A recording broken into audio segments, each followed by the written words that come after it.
अस्सलाम वालेकुम everyone. This is doctor Noman A Malik.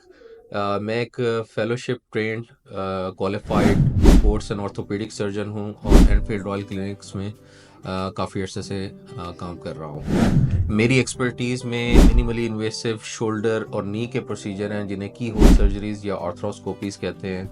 इसके अलावा जॉइंट रिप्लेसमेंट सर्जरीज़ जिसमें knee replacements, hip replacements and shoulder replacements आती हैं। आज मैं जिस टॉपिक पे बात करना चाहूँगा वो उसे शोल्डर इम्पिंजमेंट कहते हैं। कल ही हमने उनका इसी एक मसले से जुड़े हुए पेशेंट का एक प्रोसीजर किया है जिसे शोल्डर आर्थ्रोस्कोपी कहते हैं। और वो पेशेंट 70 ईयर्स ओल्ड मेल हैं और काफ़ी अरसे से इस मसले के साथ सफ़र कर रहे थे।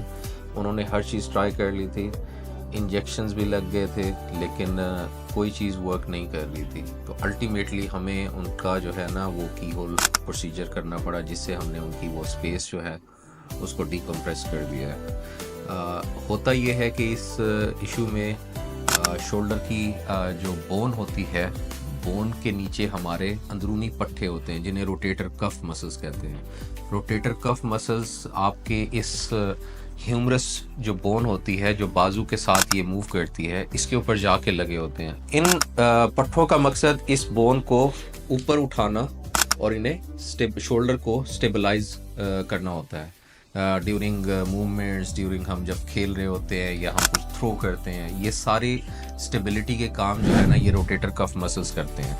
अब होता यह है कि रेपिटेटिव मूवमेंट की वजह से या गिरने की वजह से या ट्रॉमा की वजह से इनके अंदर सोजिश बन जाती है और उस सोजिश के नतीजे में या तो ऊपर की जो हमारी हड्डी है ये उसके दरमियान पट्ठा मूवमेंट के दरमियान ग्लाइड होते हुए उसमें इम्पिंजमेंट होती है, या वो रगड़ खाता है, या वो पार्शियल टीयर में जो कि बाद में फुल ब्लोन टीयर में कन्वर्ट हो सकते हैं उसमें प्रोग्रेस करना शुरू कर देता है।